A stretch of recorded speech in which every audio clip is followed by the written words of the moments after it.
আবার হাত বাড়িয়ে হাত ধরল এড। কি ভালো লাগছে তোমাকে দেখে, কি সুন্দর দেখাচ্ছে তোমাকে অনুরাধা। তুমি ঠিক তেমনি আছো, আরো আরো আরো বেশি সুন্দরী হয়েছ।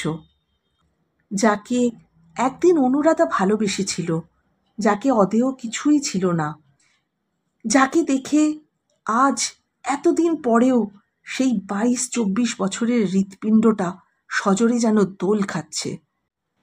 গল্প সাথে অস্মিতায় আপনাদের সবাইকে আবারও স্বাগত জানাই। আজকে প্রতিভা বসুর লেখা সেই দিন সকালে। আসুন আমরা দেখে নিই এই গল্পে প্রতিভা বসু কি লিখে গেছেন। অনুরাধা মিত্রর বয়স 32। কোনো একটি মেয়ে কলেজে 7 বছর যাবৎ পড়াচ্ছেন। চেহারা অত্যন্ত কাঁচা, মুখশ্রী লাবণ্যময়, মাথার চুল ঘন এবং খাটো। বেশভূষার খুব পরিপাট্য নেই, কিন্তু রুচি আছে। স্বভাব নরম, গলার স্বর নিচু, কথাবার্তা খুবই নম্র এবং মিষ্টি। দেখে মনেই হয় না এত বছর মাস্টারি করছেন। 32 বছর বয়সেও তার স্বাভাবিক লাবণ্য 22 বছরের মেয়ের মতোই সতেজ তাজা। এখন শীতের ছুটি, ভেবেছিলেন এই ছুটিতে এবার লম্বা ভ্রমণে বেরোবেন। কলেজের অন্য 2 জন সহকর্মিনী দক্ষিণ দিকে যাচ্ছেন। উদ্দেশ্য ওয়ালটেয়ারের রাগী সমুদ্র দেখা। গোপালপুরের ঠান্ডা সমুদ্রে অনেক স্নান করেছেন। অনুরাধাও তাদের সঙ্গ নেবেন এটাই ঠিক ছিল। হঠাৎ বদলে গেল এই প্রোগ্রাম। এখন তিনি কলকাতা গিয়ে বিয়ে করবেন স্থির করেছেন। অর্থাৎ এতদিনে মনস্থির করতে পেরেছেন যে বিয়ে এবার করতে হবে। বিয়ে করে ছুটি কাটিয়ে এবারের মতো তিনি কর্মস্থলেই ফিরে আসবেন। তারপর চেষ্টা করবেন কলকাতা বদলি হতে। সরকারি চাকরি বদলি হওয়া অসম্ভব নয়। হোমরা চোমরাদের সঙ্গে আলাপ পরিচয়ও আছে কিছু। এর মধ্যে অবশ্য আরও 2-1 প্রস্তাব এসেছে। চেষ্টা চরিত্র করে থেকে গেছেন নিজেই। জায়গাটা খুব ভালো লাগে তার। এ নিয়ে মা বাবা অনেক গঞ্জনা দিয়েছেন, তিনি গায়ে মাখেননি। অনুরাধার ভাবী স্বামী ডক্টর মুন্সি একজন মস্ত ডাক্তার। অনেক দিন যাবতই অনুরাধার পাণিপ্রার্থী। তিনি বহুকাল বিপত্নিক, কিন্তু কোনো সন্তানাদি নেই। কলকাতার দক্ষিণতম প্রান্তে নিরিবিলিতে মস্ত একটি বাড়ি কিনে সেখানেই বাস করছেন। অনুরাধার বাবাও বছর 2 যাবৎ তার প্রতিবেশী হয়েছেন। ডক্টর মুন্সি হৃদরোগ বিশেষজ্ঞ এবং অনুরাধার মা রিউমেটিক হার্টের রোগী। সুতরাং প্রাত্যহিক ডাক্তার। বিশেষত মায়ের মেয়েটিকে দেখার পর থেকে তিনি যখন দর্শনী নিতে নারাজ হলেন, তখন থেকে ঘনিষ্ঠতা বেশ বৃদ্ধিপ্রাপ্ত হলো। ইদানিং বাড়ির মানুষ। ছুটি ছাটায় কলকাতা গেলে সর্বদাই অনুরাধার সঙ্গে দেখা হয়। মুখে চোখে যথেষ্ট প্রেম ভাব ফুটিয়ে রাখেন। অনুরাধা একটু এড়িয়েই চলেন। তা বলে অনুরাধার যে অন্য কোনো প্রেমিক আছে তা কিন্তু নয়। আসলে বিয়েতেই তার উৎসাহ একটু কম। কেন কম তার কোনো সঙ্গত কারণ আছে বলে মনে হয় না। অনুরাধার মা বলেন, বইয়ের পোকা, বই নিয়েই ও মত্ত থাকে, আর কোনো দিকে জীবনে তাকাতে পারল না। কথাটা সম্ভবত সত্য। অনুরাধা সেই ছোটবেলা থেকেই পড়াশোনায় 1 নম্বর। সব পরীক্ষাতেই তার কৃতিত্ব উল্লেখযোগ্য রকমের ভালো। MA পাশ করে বৃত্তি নিয়ে ক্যালিফোর্নিয়ায় কোন এক বিশ্ববিদ্যালয় থেকে 25 বছর বয়সেই ডক্টরেট হয়ে ফিরে এসেছে। এসে থেকেই উত্তর বাংলার বাসিন্দা। অনুরাধার আরও 2 বোন আছে, তারা দুজনেই বিবাহিত। দুজনেরই 2টি করে সন্তান আছে। দ্বিতীয় বোনটি অনুরাধার 5 বছরের ছোট, তারপরেরটি 3 বছরের ছোট। দুজনেই বিয়ে পাশের ওপরে আর ওঠেনি, মা বাবাও টানেনি, বরং ভেবেছেন এদের ওপর খরচ করে পণ্ডশ্রম ছাড়া যখন আর বিশেষ কিছু হবার নয় তখন সুবিধে মতো পেলে বিয়ে দিয়ে দেয়াই ভালো। 3 বোনের মধ্যে সব দিক থেকেই অনুরাধা শ্রেষ্ঠ। লেখাপড়ায় তো বটেই, চেহারা চরিত্রেও তার সঙ্গে আনা বোনেদের তুলনা হয় না। অনুরাধা শান্ত, বাধ্য এবং মা বাবার মতেই চলে। মা বাবার দুঃখ বোঝে। অনুরাধাকে তারা বলেন তাদের উপযুক্ত ছেলে। একসময় অনুরাধার অনুরাগীদের সংখ্যা অগণ্য ছিল, এখনো নগণ্য নয় যদিও, কিন্তু অনুরাধাও যেমন তাদের ধরাছোঁয়ার বাইরেই নিজেকে সরিয়ে রেখেছেন, তার মা বাবাও মেয়ের সেই অস্বীকারকে মেনে নিয়ে পরোক্ষে অবিবাহিত থাকতে উৎসাহ দিয়েছেন। এই যোগ্য সন্তানটির উপার্জন তার বাবার আয়ের সঙ্গে মিলিয়ে সংসারকে যথেষ্ট সচ্ছল করেছিল। অনুরাধার মা অন্য 2 মেয়েকে ভালোভাবে মানুষ করতে পেরেছিলেন অক্লেশে, বিয়েও দিতে পেরেছেন, সুতরাং তার আকর্ষণ কম নয়। অবশ্য অন্য 2 মেয়ের বিয়ের আগে তারা যে বড় মেয়ের বিয়ের কথাও চিন্তা করেননি তা কিন্তু নয়। বলেছেন এমন মেয়ের জন্য কি ইচ্ছে করলেই মনোমতো পাত্র পাওয়া যায়? তাছাড়া মেয়ে যে নিজেই যখন মাথা পাততে রাজি নয় বিয়ের জন্য, তখন কি আর করা যায়? কিন্তু তারা এখন খুবই ব্যস্ত। ডক্টর মুন্সির মতো একজন শাঁসালো পাত্রকে তারা হাতছাড়া করতে নারাজ।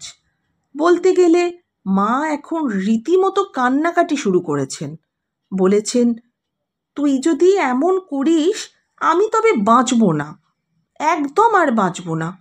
বয়স তোর 32 পূর্ণ হয়ে গেল, এখনো যদি বিয়ে না করিস কবে আর করবি মা? মেয়েদের মা হবারও তো একটা নির্দিষ্ট বয়স আছে, সেই সময়টাকেও তো তুই ধরবি নাকি? মায়ের অন্য কান্নাকাটিগুলো তেমন ছোঁয়নি অনুরাধাকে। খুব অন্যায়ভাবে মা যে বলছে তা তো নয়, নিজে সেটা সে ভেবে ভালোই বুঝেছে। পাশের বাড়িতে ডাক্তার জামাই বাস করে মানেই চিকিৎসার আরও সুবিধে। আর এত কাছে অনুরাধার মতো যে মেয়েকে তারা ছেলে বলে, তাকে রাখতে পারা মানে বিপদে আপদে, প্রয়োজন, বৃদ্ধ বয়সে সব কিছুরই নিশ্চিন্ত নির্ভরতা। কেননা অনুরাধা বিয়ে করুন চাই না করুন, এর আগে তারা কোনো দিন এত পীড়াপিড়ি করেননি। অথচ এর চেয়ে বা এর সমতুল্য সুপাত্র তো অনেকবার এসেছে এর আগে। কিন্তু শেষের কথাটা প্রাণে লেগেছে অনুরাধার। শিশুদের ভীষণ ভালোবাসেন তিনি, একসময় বোনেদের কম করেননি, বিশেষত ছোট বোন দেবযানীকে। জানু বলতে পাগল ছিলেন অনুরাধা। এখন জানুর গাপ্তা গোপ্তা বছরখানিকের ছোট ছেলেটাকে দেখেও মনটা উত্তাল হয়ে ওঠে। বলেছিলেন, তোর তো ঘন ঘন 2, এটাকে দে না, আমি পুষিনি। হেসে হেসে আদর করে চুমু খেতে খেতে ঠাট্টা করেই বলেছিলেন। কিন্তু সত্যি যদি জানু দিতে রাজি থাকতো, কি করতেন তা বলা যায় না। অবশ্য এ কথা ঠিক, 32 পূর্ণ হয়ে 33 বছর বয়সের এক মেয়ে এমন কিছু বয়স্ক নয় যে সন্তান জন্মাবার নির্দিষ্ট বয়সের শোকে এখনো মাথায় হাত দিয়ে বসে থাকবে। তবে শেষ পর্যন্ত যদি বিয়ে করতেই হয় এবং সন্তানের কথাটা নিতান্ত গৌণ বলে ভাবা না যায়, তাহলে এখন থেকেই সচেষ্ট হওয়া ভালো। ঠিকঠাক মতো যদি সব ঠিক হয় তো এই বিচক্ষণ ডাক্তারটিকেই বা নয় কেন? পাত্র হিসেবে লোকটি লোভনীয় তো বটেই, ভদ্রলোকের বয়স 41, চেহারা টকটকে, উপার্জনেও সিদ্ধহস্ত। তাছাড়া বলা যায় প্রায় 1.5 বছর যাবৎ তিনি অনুরাধার একনিষ্ঠ ভক্ত। মেজ বোন বিশাখা বলে, তোমার প্রেমে উনি হাবুডুবু খাচ্ছেন। শুনতে খুব মন্দ লাগে না, হাজার হোক একজন কৃতী পুরুষ তো বটে। কিন্তু তবু যে কেন নিজের ভেতরে একটুও তাগিদ অনুভব করে না অনুরাধা, তাই বা কে জানে। আসলে ঠিক ক্লিক করে না। নাই বা করল, তবু এবার তিনি মনস্থির করেছেন, ভেবে দেখছেন ক্লিক তার আর কারো সঙ্গেই করবে না। ওটা আর কাজ করছে না তার হৃদয়ে। মাঝে মাঝে নিজের ওপর রাগও হয়, সেই জন্য নিজেকে অসুস্থ মনে হয়। যুক্তি দিয়ে বুঝে নিয়েছেন আসলে প্রেম আর বিবাহ এক বস্তু নয়। একটার মূল্য অপার্থিবতা, অন্যটা পার্থিব হিসেবে অনিবার্য। অতএব অতএব গত 2 মাস আগে ঠিক করেছেন বিয়েটা বরং করেই ফেলা যাক। একজন সঙ্গী তো হবে, মা তো হওয়া যাবে, আর ফাও হিসেবে চিরকালের সুনাম অক্ষুণ্ণ রেখে নিজের মা বাবাকেও সন্তুষ্ট করা যাবে। খবর পেয়ে ডক্টর মুন্সি একটা প্রেমপত্র লিখে ফেলেছিলেন। উড়ে এসে একবার কিসের ছুতোয় যেন দেখাও করে গেছেন। তখনও খুঁটিয়ে খুঁটিয়ে বিচার করে আপত্তি করার কোনো কারণ ঘটেনি। তারপর মা লিখেছেন, অনেক কপাল করলে এমন জামাই পাওয়া যায়। প্রণামী হিসেবে আমাকে 170 টাকা দিয়ে একখানা গরদ কিনে দিয়েছে। তোমার বাবাকে র সিল্কের বুশশার্ট কিনে দিয়েছে। আরও যে কতভাবে কত কিছু করে তার তো ঠিক নেই। গাড়িটা তো বলতে গেলে নিজের মতো করেই ব্যবহার করি আমরা। তোমার বাবাকে নিয়মিতই ড্রাইভার গিয়ে আপিসে পৌঁছে দেয়। দিনক্ষণ সবই ঠিক করেছি। তুমি ছুটি হওয়া মাত্র একটা দিনও নষ্ট না করে প্লেনে চেপে চলে এসো। প্লেনেই যাচ্ছে অনুরাধা, অন্যান্যবার ট্রেনেই যায়। ট্রেনে চড়তেই তিনি ভালোবাসেন, কিন্তু এবারের কথাটা আলাদা। ভোর রাতে উঠে বাগডোগরা এসেছেন। এমন সুন্দর রোদ উঠেছে, নির্মল আকাশ, দূরে ঝকঝকে পর্বতমালা, ঘাসে ঘাসে শিশির বিন্দু। মুক্তোর মতো উপমাটা পুরনো কিন্তু সত্য। এখনো বেশ খানিকটা দেরি আছে প্লেনের। তা থাক, ভারী ভালো লাগছিল এই প্রান্তরে এই সকালটি। এক পেয়ালা চা খেয়ে উজ্জ্বল রোদের মধ্যে তিনি ঘুরে ঘুরে বেড়াচ্ছিলেন।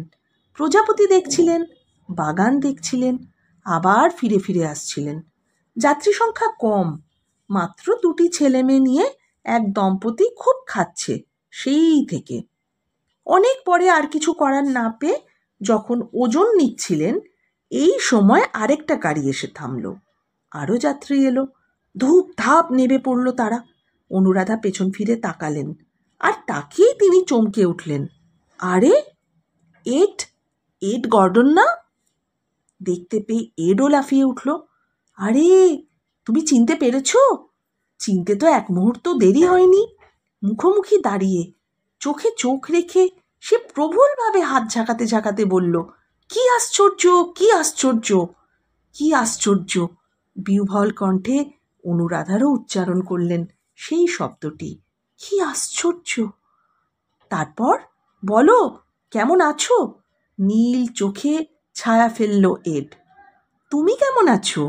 অনুরাধার গলার স্বরও গাঢ় হলো। জানো, তোমার ঠিকানার জন্য আমি কি না করেছি, বলল এড। থাক, কবে এলে বলো, বলল অনুরাধা। প্রায় 3 সপ্তাহ। 3 সপ্তাহ? অনুরাধা অবাক। আর দেখা হলো একদিনে, অথচ ভারতে আসার চেষ্টা আমার সেই থেকে। কেন বলো তো? অনুরাধা অবাক হয়ে জিজ্ঞেস করল, কেন আবার? এই দেশটা দেখা, আর কি অন্য কোনো কারণ আছে? এড বলল, না। অনুরাধা বলল, তবে? এড বলল, তুমি, তোমার জন্য। অনুরাধা বিগলিত হয়ে বলল, আহা! কলকাতা গিয়ে 7 দিন ছিলাম। শহর তোলপাড় করেছি এই নামের মানুষটিকে খুঁজে। অনুরাধা, অনুরাধা। কেউ বলতে পারেনি কত অনুরাধা মিত্রই না আছে সেখানে। শুধু আমি যাকে চাই তার দেখাই মিলল না। আচ্ছা, শুনে সুখী হলাম। অনুরাধা মিষ্টি করে হাসল। কোথায় যাচ্ছ? জিজ্ঞেস করল এড। অনুরাধা বলল, কলকাতা। তুমি কোথায় যাচ্ছ? আমি আমি কোথাও না, আমার বন্ধু দুজনকে তুলে দিতে এসেছি। ওরা যাচ্ছে কলকাতা। তুমি নও কেন? তুমিও চলো না। অনুরাধা জেদ করে। মেয়াদ ফুরিয়ে গেছে, 3 দিন হলো দার্জিলিং পাহাড়ে আছি, কাল নেপাল যাব। তারপর? অনুরাধা অবাক হয়ে জিজ্ঞেস করল। তারপর সপ্তাহের শেষে স্বদেশে প্রত্যাবর্তন, এড বলল একটু হেসে। আবার হাত বাড়িয়ে হাত ধরল এড। কি ভালো লাগছে তোমাকে দেখে, কি সুন্দর দেখাচ্ছে তোমাকে অনুরাধা। তুমি ঠিক তেমনি আছো, আরও আরও আরও বেশি সুন্দরী হয়েছ। হঠাৎ বুকের মধ্যে 7 বছর আগেকার মতো একটা কম্পন অনুভব করে স্তব্ধ হলো অনুরাধা। অনুরাধা লাল হয়ে উঠল, সামলে নিয়ে বলল, মন রেখে কথা বলার অভ্যাস দেখছি আগের মতোই আছে। সবই আগের মতো আছে। কেমন দেখছো আমায়? জিজ্ঞেস করলো এড। কেমন আর? সেই চিরাচরিত এড, তেমনি ছটফটে, ফুর্তিবাজ, হন্তদন্ত এড। অনুরাধা তাকিয়ে থেকে অন্যমনস্ক হলো। লস অ্যাঞ্জেলেসের দিনগুলো মনে পড়ে গেল যেন। সেই নিঃসঙ্গ নির্বান্ধব প্রবাসী এই ছেলেটিই একদিন পৃথিবীর সমস্ত নির্যাস এনে ঢেলে দিয়েছিল যেন অনুরাধাকে। কি ভাবছ? না, কিছু না। আমাদের ইউনিভার্সিটি ক্যাম্পাসটা মনে আছে তোমার? খুব মনে আছে। সেই যে ছোট্ট একটা তৈরি জঙ্গল ছিল, তৈরি সাঁকো ছিল, তার তলায় নুড়ি ফেলা ফেলা জল। তুমি আর আমি প্রায় ইচ্ছে করে পড়ে যেতাম সেই জলে। তুমি এখন কি করছো? জিজ্ঞেস করলো অনুরাধা। এড বলল, দাড়ি টাড়ি রেখেছি, ঘুরে ফিরে বেড়াচ্ছি, মাঝে পিমকোরের সঙ্গে চলে গেলাম আফ্রিকা। তোমার গান বাজনা, ছবি আঁকা, সেগুলো? জিজ্ঞেস করলো অনুরাধা। দরকার মতো তাও কাজে লাগাই, অভাবে পড়লেই বাজাই, গাই, পথে ঘাটে বসে আঁকতে শুরু করি। বিট না হিপি? হেসে বলল অনুরাধা। দুটোর একটাও না, বলতে পারো ভবঘুরে, বলল এড। ভবঘুরে হতে গেলে কেন? অনুরাধা প্রশ্ন করে। একটা উদ্দেশ্য ছিল, উত্তর দিল এড। অনুরাধা বলল, কি? একজনের ওপর প্রতিশোধ। প্রতিশোধ? নিজেকে আমি খড়কুটোর মতো ঝড়ে উড়িয়ে দেখতে চেয়েছিলাম কোথায় গিয়ে পড়ি। আচ্ছা, কোথায় গিয়ে পড়লে? অবাক হয়ে জিজ্ঞেস করে অনুরাধা। একেবারে লক্ষ্যভেদ। দেখছো না কেমন মুখোমুখি দাঁড়িয়ে আছি? মিষ্টি করে হেসে উত্তর দেয় এড। আমার কথা যেন কত মনে ছিল তোমার। একটু যেন অভিমান করে অনুরাধা। ছিল না? ছিল?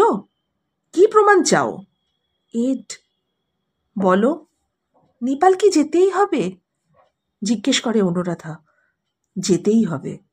কেন এড? আমার কর্তারাই আইটিনারি ঠিক করে দিয়েছে, আর তার তো নড়চড় হবার উপায় নেই অনুরাধা। কর্তারা মানে? জিজ্ঞেস করে অনুরাধা। আমার কি ডলার আছে যে আমার ভ্রমণপঞ্জি আমি নিজে তৈরি করব? ছলে বলে কৌশলে ভক্ত বান্ধবদের পটিয়ে পাঠিয়ে কত কাণ্ড করে যে 3 সপ্তাহের জন্য এসেছি, তার ব্যাখ্যা শুনিয়ে আর এই মূল্যবান সময় আমি নষ্ট করতে চাই না। এখানে কোথায় থাকো বলো? জিজ্ঞেস করলো এড। অনুরাধা বলে, শহরের নাম বললে তুমি কি চিনবে এড? আর চিনেই বা কি হবে, তোমার প্লেন তো উড়ল বলে। আজ খুব লেট হচ্ছে, বোধহয় কিছু যান্ত্রিক গোলযোগ ঘটেছে। আরও লেট হোক, আরও গোলযোগ ঘটুক, প্লেনটা একদম অকেজো হয়ে যাক, ইচ্ছে করছে গুলি মেরে ওটাকে ফুটো করে দিই আজ, যেন খুব উত্তেজিতভাবে বলল এড। অনুরাধা বলল, ববির খবর কি? নেলির সঙ্গে ওর বিয়ে হয়েছিল? হলো গেল, আবার বিয়ে করলো। আর হ্যারি, তার প্রেমিকা তো তোমারও প্রেমিকা ছিল। এড চোখ টিপল। ছিল বুঝি? আর হ্যারি তোমার ছিল না? হিংসুটে এড, তুমি খুব হিংসুটে। হ্যাঁ, হিংসুকি তো বটে। ওকে দেখলে আমার খুন করতে ইচ্ছে করতো ওকে। এই কেন? হ্যারি আমার সকল দুঃখের মূল। কি দুঃখ এড? আমি পরে জেনেছিলাম হ্যারিটা সব সময় আমার বিরুদ্ধে লাগাতো তোমার কাছে। জানি, তোমার ওপর ওর দুর্বলতা ছিল, তাই বলে আমার সঙ্গে ওর তুলনা? ভালোবাসার ও কি জানে অনুরাধা? সব তুমিই জানো বুঝি, তাই না? মিষ্টি করে হাসে অনুরাধা। এড বলে খুব গম্ভীর হয়ে, নিশ্চয়ই, ওসব ভুলে যাও। অনুরাধা বলে। এড বলে, কেন ভুলবো? সে দুঃখ কি ভোলা যায়? আমি ভেবেই পাই না কেমন করে তুমি আমি ফেরার আগেই চলে গেলে, কোনো খবর না রেখে। হ্যারিটা হাসছিল, জানো তুমি অনুরাধা, তুমিও তো চলে গেলে কিছু না বলে। মোটেও না, আমি তোমার ডর্মের দরজায় ডিটেলস নোটিশ লিখে তা সেঁটে দিয়ে গিয়েছিলাম। লস অ্যাঞ্জেলেস থেকে নিউ ইয়র্ক ওরকম একটা রাইড পেলে কেউ না নিয়ে যেতে পারে? বলো, তুমিই বলো, সেটা কি দোষ? আর ঠিক হলো একেবারে হঠাৎ, বলতে পারে যায় 3 বন্ধু মিলে হঠাৎই ঠিক করে ফেললাম। মাত্র তো কয়েকদিনের ব্যাপার, থ্যাঙ্কস গিভিংয়ের ছুটিটা শুধু। আমি রাগ করেছিলাম, অনুরাধা বলল। আর তুমি যে জুডির সঙ্গে রাইড নিয়ে শিকাগো গেলে বসন্তের ছুটিতে, সেই বেলা? এটা একটা খ্যাপা। বিষণ্ণ মুখে হাসলো অনুরাধা, নিঃশ্বাস ফেলে বলল, হ্যাঁ, ঘোষণাটা শুনেছ? এবার আমার প্লেনে ওঠার সময় হয়ে গেল। তাকিয়ে থেকে অপ্রস্তুতভাবে এড বলল, লজ্জিতভাবে বলল, ও হ্যাঁ হ্যাঁ, আমি দুঃখিত। এসব কথা বলা আমার উচিত হয়নি বোধ হয়। চলো। পিঠে হাত রাখলো সে অনুরাধার। তোমাকে তুলে দিয়ে আসি। বড্ড উত্তেজিত স্বভাব আমার, তুমি তো সবই জানতে একদিন। সে কথা ভেবে ক্ষমা করে দিও। ও হো, একেবারে ভুলে গেছি। এসো, আমার বন্ধুদের সঙ্গে তোমার আলাপ করিয়ে দিই। আলাপ হলো। একে একে সবাই উঠে গেল প্লেনে। বাইরে শুধু চুপচাপ দাঁড়িয়ে রইল এড, লস অ্যাঞ্জেলেসের বিখ্যাত ছাত্র, বিখ্যাত গায়ক, বাদক, কন্দর্পকান্তি এড জর্ডন, যাকে ছাড়া কোনো দিন কোনো ফুর্তি জমত না, কোনো বনভোজনে উৎসাহ থাকতো না, কোনো মেয়ের মন উঠত না, যাকে একদিন অনুরাধা ভালোবেসেছিল, যাকে অদেয় কিছুই ছিল না, যাকে দেখে আজ এতদিন পরেও সেই 22-24 বছরের হৃৎপিণ্ডটা সজোরে যেন দোল খাচ্ছে। সরলভাবে সব চিঠিতেই মাকে তিনি ওর কথা লিখতেন, ওর গুণপনার কথা সবিস্তারে জানাতেন। মা জবাবে শুধু হুঁ হ্যাঁ সায় দিয়ে যাওয়া ছাড়া আর কিছুই করতেন না। না, অনুরাধাও তাই বলে তখন এমন কথা কখনো ভাবেনি যে এক্ষুনি বিয়ে করতে হবে। দুজনেরই ছাত্র জীবন, দুজনেরই বয়স অল্প, দুজনেরই সামনে আশার সমুদ্র। প্রথম বছর গিয়েই কিন্তু আলাপ হয়নি, শুধু চলতে ফিরতে চোখে দেখা, চোখাচোখি। একদিন গরুর মাংস খাওয়া নিয়ে খুব তর্ক হয়েছিল কয়েকটি ভারতীয় ছাত্রের সঙ্গে। ছোটোখাটো একটা বক্তৃতা দিয়ে অনুরাধা বলেছিল, আমাদের যদি নানা রকম ট্যাবু না থাকতো, আমরা যদি খাওয়া দাওয়া বিষয়ে আরও খানিকটা উদারপন্থী হতাম, এত অনাহারের কষ্টে আমাদের মরতে হতো না। এই যেমন মুসলমানরা শুয়োরের মাংস খায় না, হিন্দুরা গরু খায় না। ব্যাস, আর যাবে কোথায়? হরি তেওয়ারি প্রথম ঠেসে ধরল 7 হাত মালের তলায়। তারপরে একসঙ্গে সব ভারতীয় বেড়াল ডেকে শীষ দিয়ে হেসে নানা রকম মন্তব্যে অনুরাধাকে কাঁদিয়ে ছাড়ল এক ঘর ছেলেমেয়ের কাছে। আর সেই সময়ই 23 বছরের জন্মদিনে 23টি টাটকা রক্তগোলাপ হাতে নিয়ে নায়কের প্রবেশ। সে যে কি করে জেনেছিল সেদিন তার 23 বছরের জন্মদিন কে জানে। ইটালিয়ান বন্ধু মারিয়া বলেছিল, এ ছেলের সাংঘাতিক স্মরণশক্তি। কথা প্রসঙ্গে আমিই মার্চ মাসে বলেছিলাম, আনু আর আমি 5 মাসের ছোট বড়। আমার জন্মদিন অমুক তারিখ আর অনুর তমুক তারিখ। ঝাপসা চোখে হেসে অনুরাধা গ্রহণ করেছিল সেই ফুল। তারপর এড তাকে আর মারিয়াকে নিয়ে খেতে গেল একটা হোটেলে। শনিবারের বিকেল ছিল। গাড়ি করে চক্কর দিল দিক বিদিক। বলল, মারিয়া, আমার মরে যেতে ইচ্ছে করছে। মারিয়া বলল, কেন? এড বলেছিল, সুখের আতিশয্যে। মারিয়া হাসতে হাসতে বলল, জানি জানি, এড জর্ডনের সুখের উৎসটা কোথায়। সেই সময়ে অনুরাধার মনেও আর কোনো দুঃখ ছিল না। বিকেলবেলাকার অপমানের জ্বালা কখন যেন জুড়িয়ে গিয়েছিল। ভারতীয় ছাত্ররা তারপরে তাকে অনেক জ্বালিয়েছে, বিদেশে এসে দেশের নিন্দে করেছে, এই অপরাধে বয়কট করেছে, মাতাহারি নাম দিয়েছে, কিন্তু সব দুঃখ নিরসন করে দিয়েছে এড। তার হৃদয় ভরা ভালোবাসার স্রোতে সব ভাসিয়ে দিয়েছে। বিদেশে পড়তে এসে একটি বিদেশি ছেলের প্রতি এই অনুরাগ, শান্ত ভীরু মা বাবার বাধ্য অনুরাধার মনে সর্বদাই একটি ভয়ের শিখা জ্বালিয়ে রাখত। এই যে কখনোই তাদের মনোপুত হবে না, সে বিষয়ে তিনি অনেক কারণেই নিঃসন্দেহ হয়েছিলেন এবং সেজন্যেই ভেবেছিলেন থিসিসের কাজটা হয়ে গেলেই চাকরি নিয়ে নেবেন একটা, আরও কিছুদিন অন্তত এখানে থাকা যাবে নিশ্চিন্তে, তারপর দেখা যাবে স্রোত কোন দিকে গড়ায়। এর মধ্যেই টেলিগ্রাম এলো, মায়ের হার্টের অবস্থা খুব খারাপ, যদি শেষ দেখা দেখতে চাও তাহলে অনুরাধা তাড়াতাড়ি তুমি চলে এসো। বাবার টেলিগ্রাম পেয়ে কেঁদে কেটে অনুরাধা খুন। মাস্টারমশাইরা ছুটোছুটি করে চেষ্টা চরিত্র করে সেদিন রাত্রেই তুলে দিলেন প্লেনে। 24 ঘন্টার মধ্যে কলকাতা পৌঁছে বাড়ি গিয়ে যখন দেখলেন মা বহাল তবিয়তে তরকারি কুটছেন বসে বসে, একটা অসহ্য কষ্টে টনটন করে উঠল বুকটা। সে কষ্ট ওর জন্য, এড গর্ডনের জন্য। চিঠিটা ভারতীয় ছাত্ররই লেখা ছিল। আতঙ্কিত মা বাবা মেয়েকে সেই কুপথ থেকে ফিরিয়ে আনতে এই মিথ্যা টেলিগ্রাম করা ছাড়া আর কোনো উপায় খুঁজে পাননি। তারপর কিছুদিন একটা সাংঘাতিক টানাপোড়েনের মধ্যে কেটে গেল। একদিন মায়ের হার্টফেল করে মৃত্যু ভয়, অন্যদিকে তার নিজের জীবন। শেষ পর্যন্ত মায়ের জীবনের জন্য নিজের জীবনই উৎসর্গ করলেন তিনি। মা প্রতিজ্ঞা করিয়ে নিলেন অনুরাধা যেন আর কোনো সংস্রব না রাখে সেই বিদেশি ছেলেটির সঙ্গে। আর প্রতিজ্ঞা না করিয়ে নিলেই বা কি হতো? 12,000 মাইল দূরে বসে কি করতে পারতেন অনুরাধা?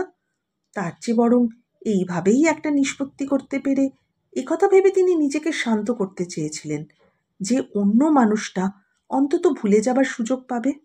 সুযোগ অবশ্য অনুরাধাও পেয়েছিল বইকি, নইলে এই 7 বছরের প্রথম বছরটা বাদ দিলে কদিন তিনি মনে করেছেন এডকে সত্যিই ভুলে গিয়েছিলেন, সত্যিই সব দাগ মুছে গিয়েছিল। কিন্তু দাগ কি সত্যি মুছে যায়? এই দাগ কি স্লেট পেন্সিলের দাগ? মানুষের হৃদয় কি এত অনুগত? না, বাইরের শাসনে যতই চুপ করে থাকুক তার জেদ সে ছাড়ে না বলেই 32 পূর্ণ 33-এর অনুরাধাকে সে আর কোনো সুখের দিকে হাত বাড়াতে দেয়নি। শক্ত করে দরজা এঁটে বন্ধ করে রেখে দিয়েছে।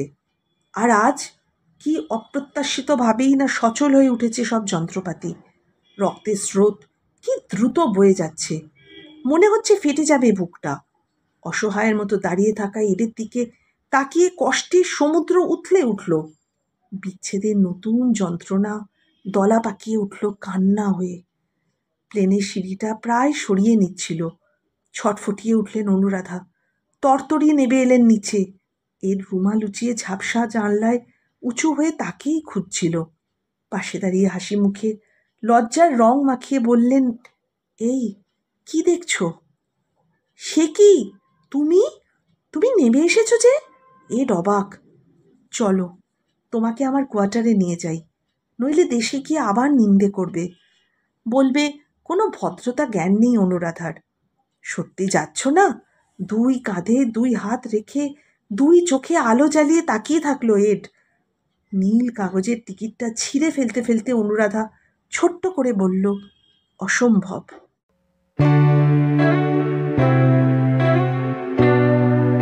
খুব সুন্দর একটা প্রেমের গল্প।